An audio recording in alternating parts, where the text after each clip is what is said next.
Most of the time, in everything that we do, we are as good as we have to be, rather than being better than we have to be. We take that in business and in personal life of trying to live by, at least for myself in my life, and I try to transcend it through to my kids, the 7 words. There's a way that you can intentionally put yourself in positions to where you feel that pressure, so you have to perform. That is me playing offense.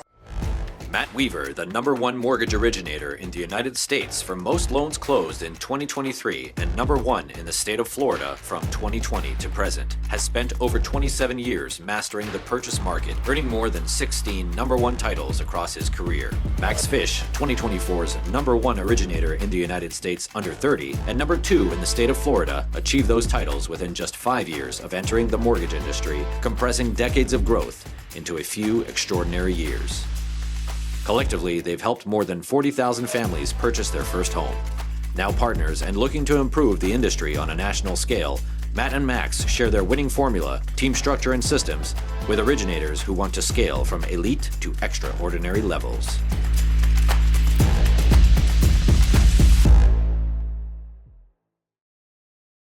Matt, we're back. We are back. Today we're going to talk about 7 words. Okay, so 7 simple words that I think is huge for us, both in personal life and business. Yes. Those 7 words are: I love chocolate ice cream with sprinkles. You're a comedian, aren't you? I did tell you I was going to That's say completely off script. that. No, completely off script. No, the 7 words are super important because we're talking about something that doesn't come natural to everybody. Right? And those 7 words are: be better than you have to be. Yes. And I think that that's so deep. So I want to open the floor with your take on those 7 words, because you say it all the time. Yeah, when you think about it, be better than you have to be. Most of the time, in everything that we do, we are as good as we have to be, rather than being better than we have to be. I was watching a basketball game with my son. My son, Alexander, he plays a lot of basketball. He's 14 years old. And we were watching, I want to say it was a high school team playing, and they were down by 4 or 5 points, maybe a few minutes left in the game. And the way the team was playing while they were down, of course, again, 4 or 5 points, the way they were playing, the level of intensity they had was so beyond that as I'm watching with my son, I said, what would happen if they played with that level of intensity at the start of the game? Would they be in this position? And of course he said, no, they wouldn't. I mean, not to this level. So I said, well, why wouldn't they play like that in the beginning of the game so they're not in this position? And then as we're talking it through, we said, and really came up to the conclusion of, if they were playing like that in the beginning, then that would mean that they are playing better than they have to be, because of course you come out 0-0. And at this point in time, being down 4 points with only a few minutes left in the game, now they're playing better than they have to be to try to win. So most are playing as good as they have to be when you stop and think about it, rather than playing better than you have to be or being better than you have to be. So we take that in business and in personal life of trying to live by, at least for myself in my life, and I try to transcend it through to my kids, the 7 words: be better than you have to be. Be better than you have to be, rather than being as good as you have to be. Yeah. And I think when we look at that, we can relate it back to business in a lot of ways. Most people in business earn the amount of income relative to their bills. So in other words, if their bills go up, they typically then earn more money. So they're being as good as they have to be, right? The idea is to be better than you have to be. So how about earning more than your bills? That would be better than you have to be. Yeah. Yeah. So in sales, in the origination business, being constantly better than you have to be is what we strive for. So Matt, you closed 100 units this month. Great. How do I get to 125? Matt, you closed 125. Great. How do I get to 150 units? We're always trying to be better than we have to be, rather than being okay with where it is. So, and that transcends through anything in the personal world, the personal space. Can I be a better husband to my wife than I am today? I can always be better. So how do I be better than I have to be rather than being as good as I have to be? Well, it's interesting because I just thought of this as you were talking. We talk about this concept of offense versus defense, right? And we can apply that concept to anything that we do. But when we look at these 7 words, it's interesting because I feel like that we can be better than we have to be either offensively or defensively, reactionary. Right. Right. And so what's interesting is let's talk about offensively for a second. And we'll just talk about in business. Okay. Talking to originators. When you put yourself in a position of pressure, typically it leads to either we talk about this in sports all the time, folding under pressure, or we're performing in the clutch, right?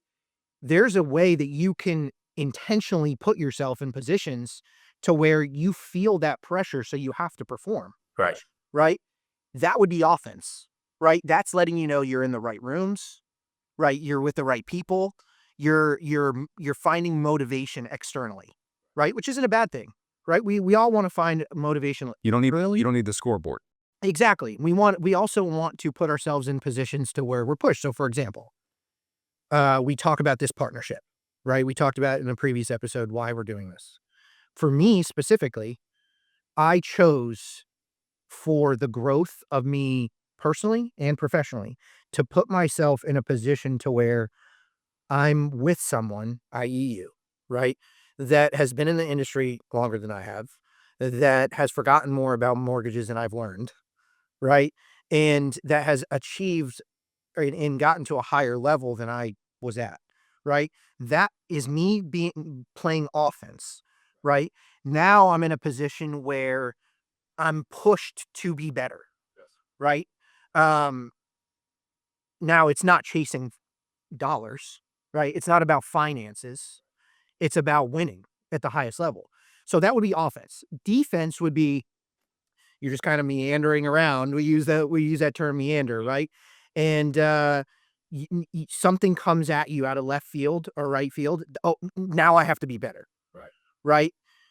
But I think it's important to recognize that because if we can play offense about it and put intentional pressure on ourselves to perform, then we're putting ourselves in a position to where maybe you're the type of person that when you're sitting there by yourself, you need to find motivation to be better. I mean, some of the greats did that. Let's talk about Michael Jordan for a second. Correct. He is arguably one of his mentality when he played. It's almost like you need to like study that by itself. Forget basketball. Yeah. You need to study the mentality. And he, even at the level he was at, was constantly finding motivation, right? To push him to get better. He liked listening to the things people were saying, right? He liked to be angry, right? And so on and so forth. And so I think that's important because he was constantly on offense trying to find motivation to be better than he had to be in any given situation. Because think about it.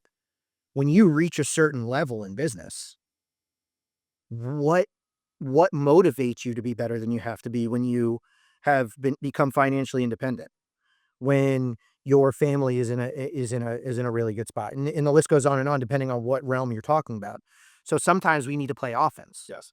Right. The defense part of it is the hard part because that lends itself to when that comes at you from left field, right? Right field, whatever it is. Did you prepare for that? Right. For that moment to have to be better because you're going to hit a crossroads. And at the end of the day, it's either going to push you to be better or it's going to, you're going to crumble under that pressure. So I just feel like that those 7 words embody the whole idea of offense versus defense that we talk about. Without a doubt. And you hit it right. And you're saying it perfectly. Use our partnership as an example. Okay. You had mentioned that, of course, because of my tenure, it's putting you in a position to perform better. Watch the reverse now. Okay. I know that I have this younger 30-year-old aggressive guy who wants to win at an absolute highest level. Yeah. Okay. Now it's putting me in more of a position to where now I have to perform. So now I actually have to be better than I have to be, okay, because of you now partnering with me. And so it's an intentional act. F13 Consulting, where of course, I have the good fortune of consulting 35 of the top originators in the country. That was an intentional act of now, because I'm doing that, it's forcing me to be better than I have to be. I can't be complacent by no stretch of the imagination. So it's definitely putting us always in that offense position, which is an intentional act. And I think for the people that are listening, that's something that's so critically important because it pays off tenfold in so many different ways. Some need the scoreboard being down by 4 or 5 points with 2 minutes left. But what if we were to throw away the scoreboard and just put ourselves in that position from day one? Complete offense. Complete offense. And that's the idea. Yeah. So I think it's important because we don't want to let intimidation blind us from putting ourselves in a position of pressure. And I think what that starts with is preparation. So I think in order to be better in certain circumstances, we need to prepare better, right? And that goes back to the discipline we've talked about, the scripting process. And I think what we're doing here as a team is we're providing a platform, which I think is awesome, by the way. And I've taken advantage of it, is providing a platform for people to plug in and really put themselves in a position where they don't have to be better, right? But they're putting themselves in a position to where, number one, they can be better, and there's going to be a certain level of pressure to be better. Right. And I think to be better than you have to be, that's a perfect formula. You have to have the formula of the right pressure, and you have to be in the right platform. Yeah. That's just my opinion. Right. Well, yeah. Well, sometimes someone can't be better than they have to be because they have so many distractions. Exactly. They have so many things in their way. Use our team structure as an example. We're so segmented with our process. Everyone is in a defined lane with a defined role so they can, achieve extraordinary success because they're so dialed in on that lane. Now, the standard typical originator, because they're doing so much in the origination cycle, they're bogged down. They can't get to self-actualization that we talk about. They can't get to, really hitting their peak performance because of so many moving parts and pieces that they're having to deal with every day.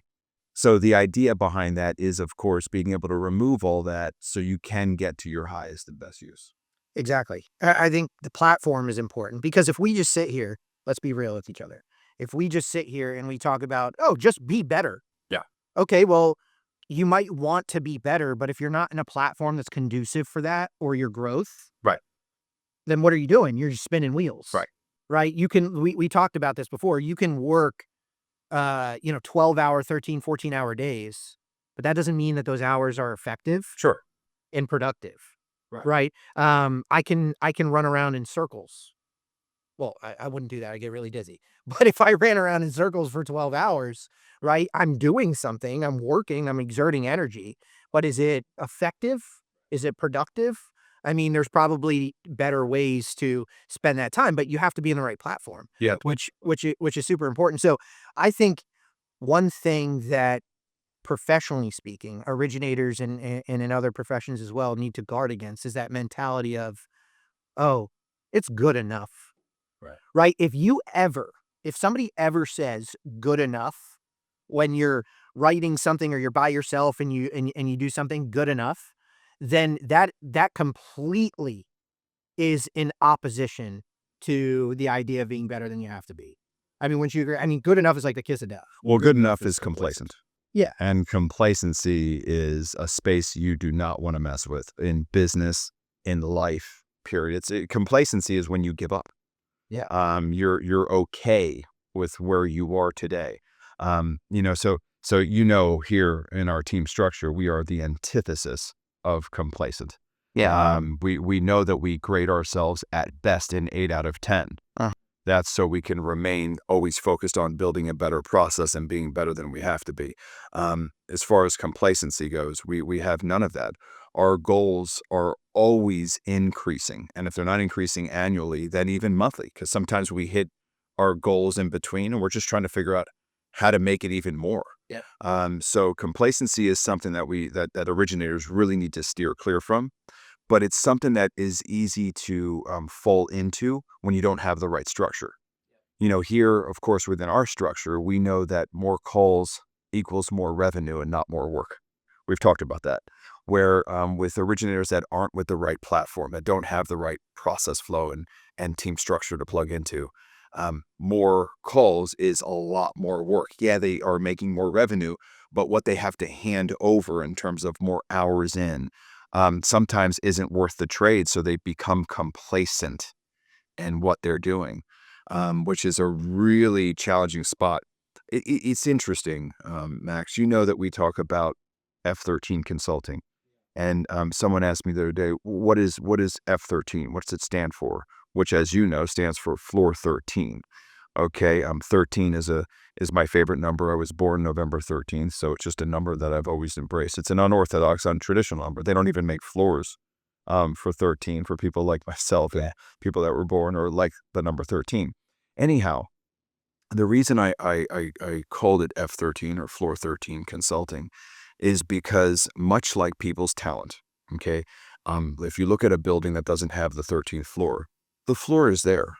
It just goes from 12 to 14. So it's just not recognized. The 13th floor is not recognized. Yeah. Just like people's talent. I firmly know that there are so many originators, okay, so many originators across the nation that have extraordinary talent, that can do extraordinary things in this business, okay?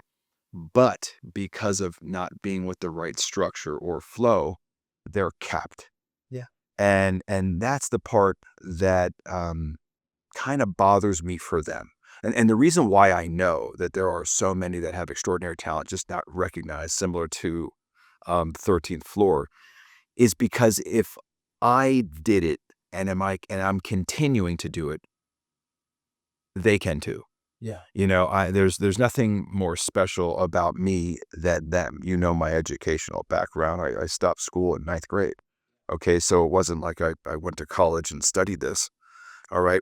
What I just, I guess, embraced, I'll say, is just the understanding of process flow, the understanding of singleness of purpose and defining specific lanes within the origination cycle.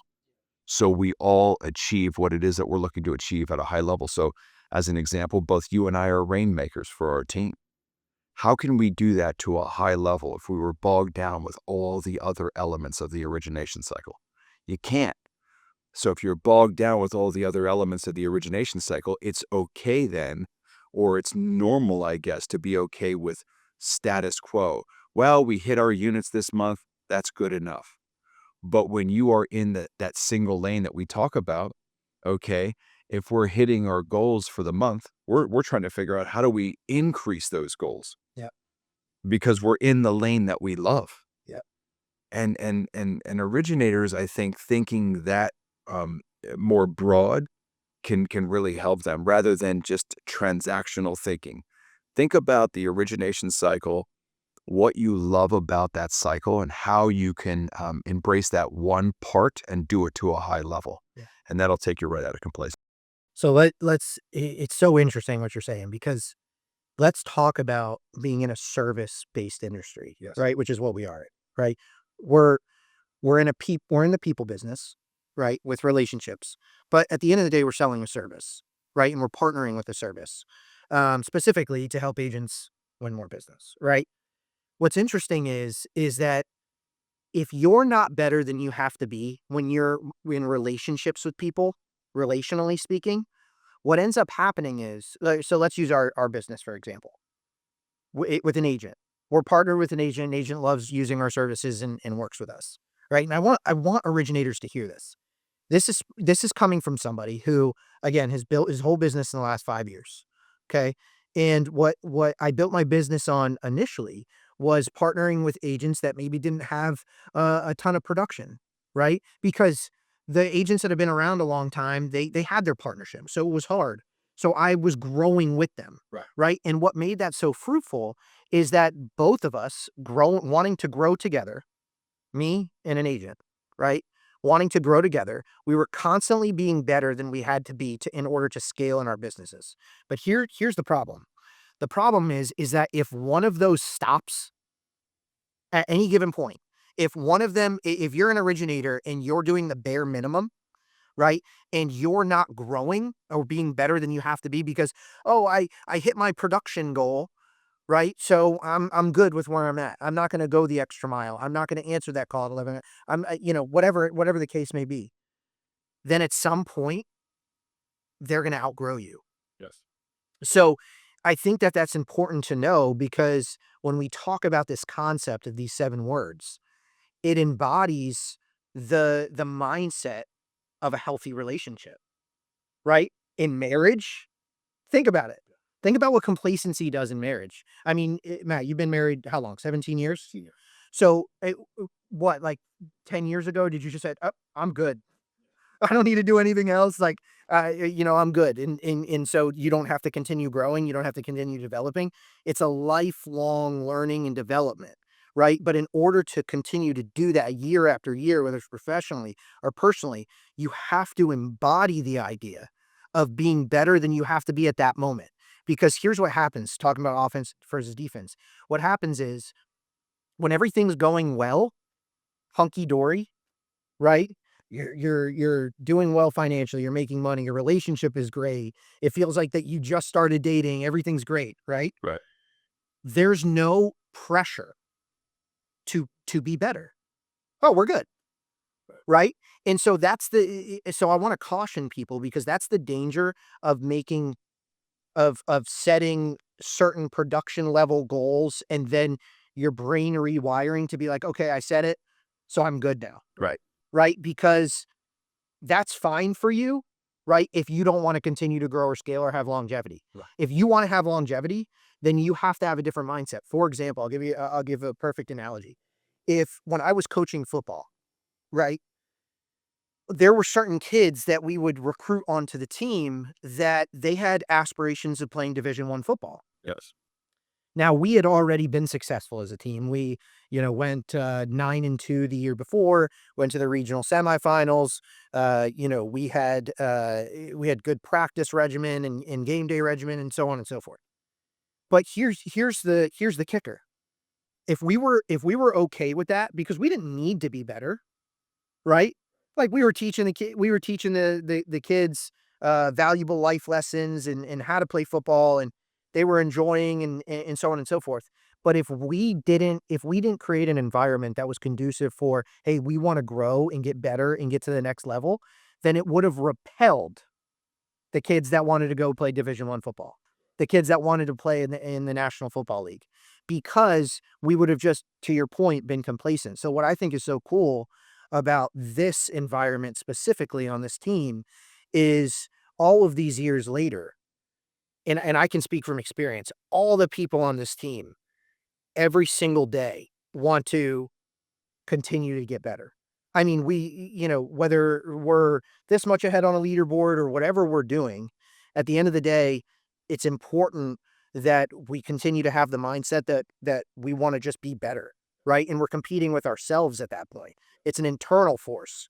And so I just think that concept is super important. And for the originators out there that feel stuck in doing that, like I did, right? I was with, I own my own brokerage and then I was with another company and I felt stuck in wanting to excel. You have to be with the right company and the right platform in order to scale, in order to be in alignment with what your goals are and what you're trying to do. Because you have to make sure that wherever the leadership is, whatever situation you're in, has the mindset of what we're talking about right now, because Right. It's so important. You hit it right on the head. So one thing that I always remind myself of, and I have it to a high degree, I have a high degree of paranoia. Now I call it productive paranoia.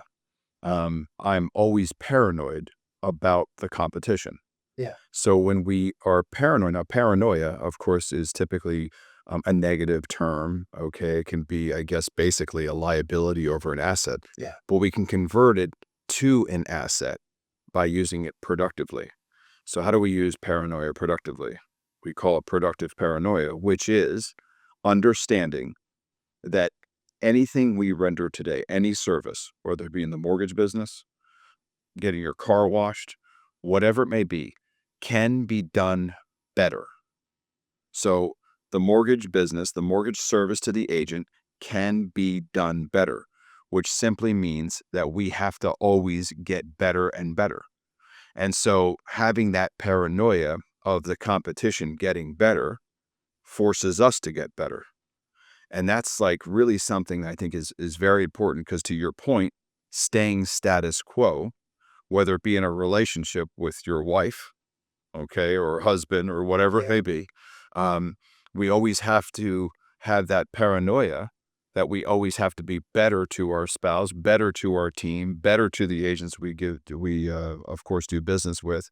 And so it's all it all connects at the end of the day with that type of mindset and thinking.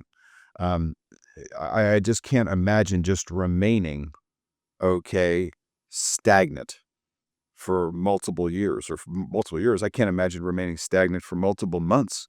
Yeah. Um, I'm constantly thinking every morning.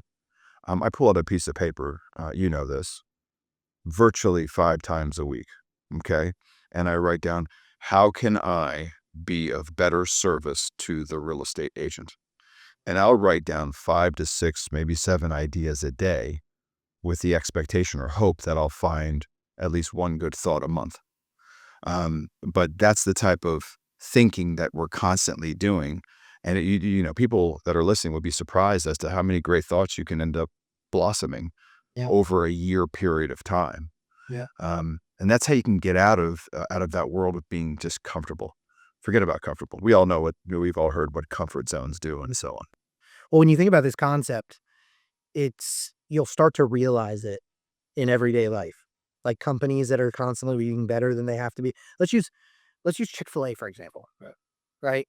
I'm always very fascinated. In the last episode, you talked about Houston's. Yes. But I'm always super fascinated by Chick-fil-A because Chick-fil-A is this fast food restaurant and people don't look at it as fast food. No. It's the craziest phenomenon that I've ever seen. And when Chick-fil-A first opened, I'm sure that in their mind they were like, we just have to be as good as all the other fast food places. I mean, we just got to be a regular fast food place, right? But they focused on cleanliness, they focused on service, they focused on speed and efficiency, and they're always coming out with different ways. I mean, I remember a couple of years ago during the pandemic when a lot of these places they were only drive-through. So it was like crazy and everybody was pulling up. The way that Chick-fil-A handled their drive-through was just like incredible. Yeah. They had people, it was an assembly line, everybody's ordering. They've got, these screens that they're doing, and it was just like a defined process. They raise the ante. Correct. And so there's always these people and these individuals and these companies that, to your point, like raise the standard and raise the bar. And I feel like that it could sometimes take years for that standard to be risen, but I really get excited about because I feel like that's what we're doing here, Correct. which is raising the industry standard, whether it's the pre-approval process or the offer process or the products and the different things that we're doing. I mean, I think it's incredible. And one thing that I think agents are attracted to, this is talking specifically to originators, one thing that I think that they're attracted to, even if they're not trying to grow and scale their business and be better than they have to be, talk about a break-even win. Yeah. They want to work with somebody that is constantly coming out with new offerings, new service level products or experiences or different tools and widgets that they can use to better their business. Right. So I think that you can be a pioneer, similar to like Chick-fil-A. You can be a pioneer in your industry, and especially in origination, if you focus on, okay, what is industry standard and how can I make industry standard better? Right. Right? And that concept is fascinating. Yeah, I mean, our industry standard from the origination side is give good service, close on time, answer your phone. That's like the base level standard. And so what we do here is we've taken what we would call, I would even call that par for the course. Okay, you're underperforming if you're hitting those metrics.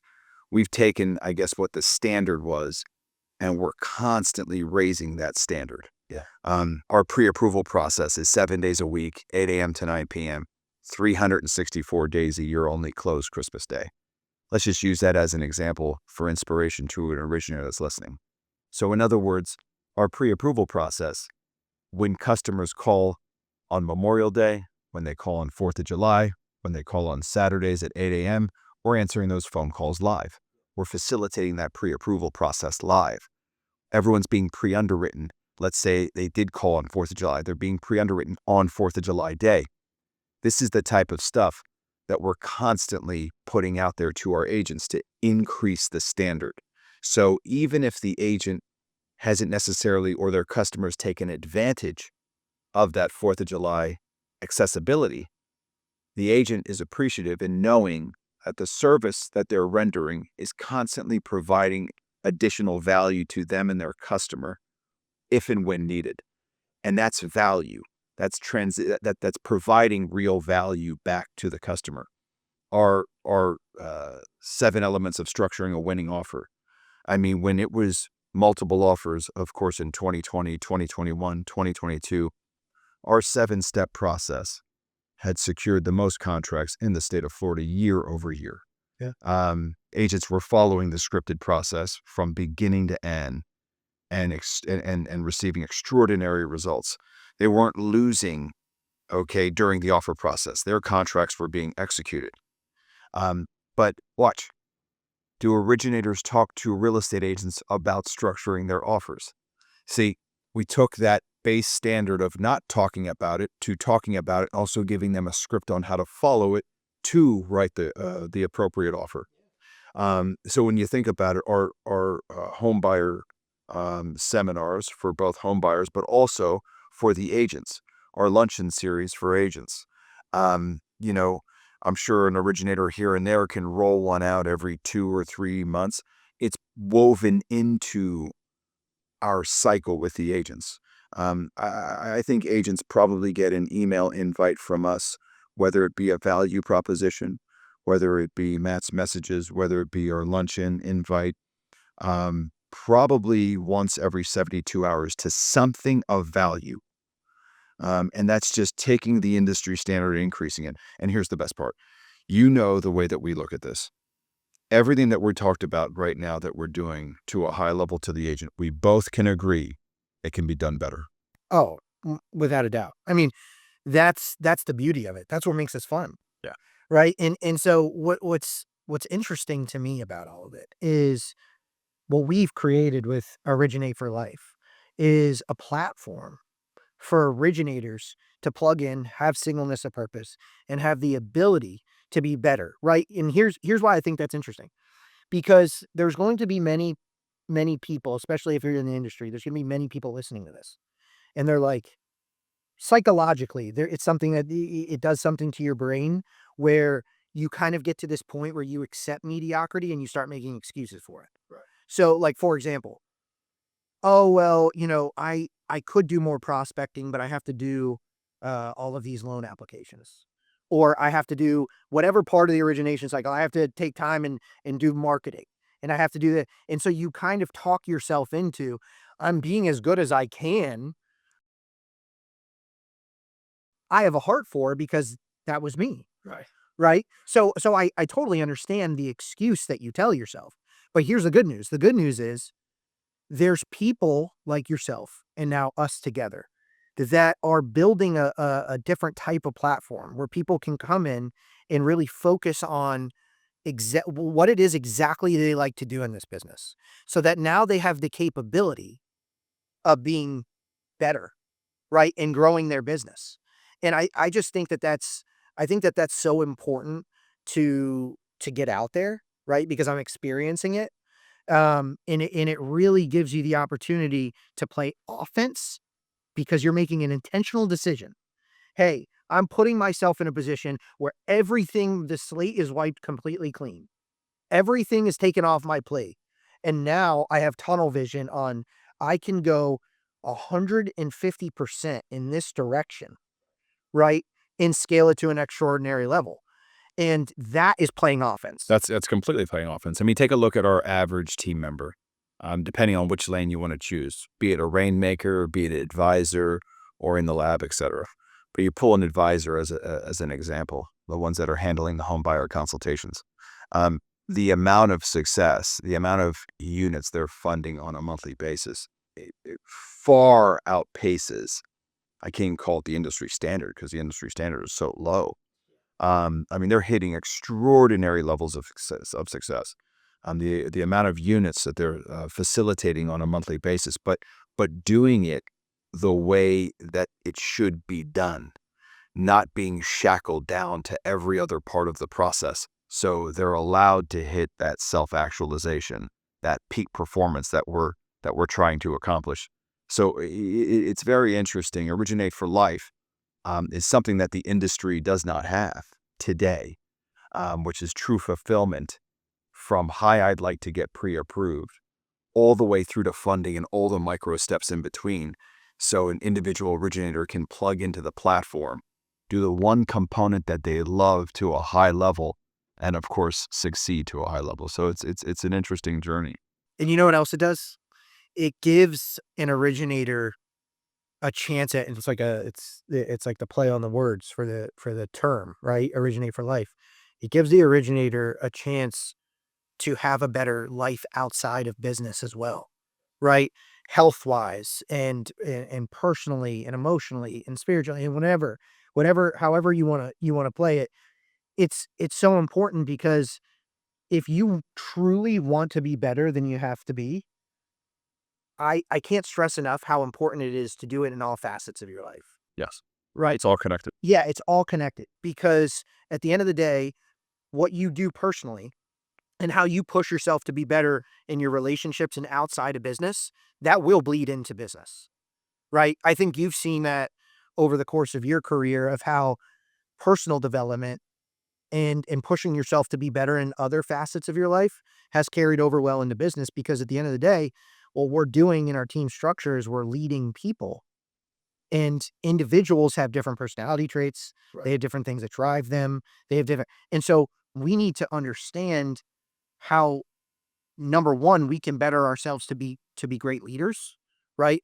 But also how we can make sure that we're diving in, learning more about people and individuals so that we can maximize their efforts and put them into a platform to where they can scale at a high level if they so choose. When we first got together, I remember you walking me through your life, your origination life. And I mean, God bless you. You were doing all the parts of the origination cycle. Yeah. And you were doing it to a very high level. I mean, to get to 200 and some odd million in production as a single originator is extraordinary. But what you were doing there is your days were ending at about, I remember, 1 to 1:30 a.m. every day, 7 days a week. Let's just say this, Matt. I'm happy that the cameras aren't up there or else everybody would see my bald spot. Yeah. And I'm 30 years old. I was starting to bald, for goodness sake, and completely ridiculous. Yeah, no doubt. And so when you think about that, you know, that's not a sustainable life. Not to mention, there's no space for travel. There's no space for living life. So it's fascinating. Here we are together. I want to say again, it feels like dog years, right? Because it feels like 1 year is like 7 years. But we've been together, I think I want to say 45 to 60 days. Yeah. And your business, of course, is still growing at an extraordinary level. There are no longer the 1:30 a.m. work times. And I think that we talked about, which is unusual for you and probably unusual for a lot of originators today. I said to you, Max, you got to get comfortable with travel because that in itself, going and seeing different places, just changes you as a person. Yep. It opens you up to be exposing yourself to other things. And it also motivates you to want to continue forward. There's only so much we're going to want to hit a leaderboard. There's only so many units we're going to want to close. How do we keep that fire going? We do that by exposing ourselves to other people, places, and things. And it's going to be fun to see now that you are plugged into the system and now taking Originate for Life to Originators, okay, to help cure what you have gone through yourself. Yeah. Okay. Well, it's all what it is. My life sucked. My business life was terrible. It just like I didn't go on vacation. I mean, it was tough. Yeah. Yeah, when we birthed the concept Originate for Life, I essentially said to myself, how do I provide this platform to originators to essentially extend my personal lifestyle to them? And not that I'm gallivanting all over the world, right? I love what I do. I'm dedicated to my work and the growth of our team, etc. We still have hair. And well, it's pretty gray. Okay. But there's an element to that drives the machine. And so that's what's exciting to see other originators, because you got to feel for the originators out there today, and there's so many of them that are not with a team structure. Yep. That are not surrounding themselves around individuals that want to succeed at a high level. Originate for Life gives them the team structure. It gives them the leverage. It gives them the lifestyle, and it gives them a seat at a table with guys that are all looking to succeed at a very high level, which then raises everybody. So it's going to be an interesting, fun journey. It already has been. Well, here's the fun part. The fun part is that something like this didn't exist before, right? And what's fun about that is now we're going to start seeing with originators, and I hope we hear from a lot of them, but we're going to start seeing where the rubber meets the road, right? There's no more excuses. Right. There's a platform where originators can plug in and be at their highest and best and be better on a daily basis, right? And so if people truly are listening to what we're saying, because take it from me, right? I just recently did this. If people are truly wanting to be better, then they have to be, right? Because there's going to be many, many, many people out there that are just okay. They're making their money, they're fine, right? But now with a platform like this, it's going to be interesting to see how many people want to be better than where they currently are right now. And I think that's why it's just a powerful 7 words, because we're giving people an opportunity to, scale in lifestyle, have a better quality of life in this business, and more of longevity, right? When we talk about life, we're talking about better quality of life and for life. Right. And so it's interesting. It's going to be interesting to see the reaction after hearing this and really meditating on those 7 words, because I know that I have. It's like, wait a second. There's somewhere where I can actually like be better. It's almost like I felt like I was staring at a wall and I'm like, I can't do anymore. Yeah. Right.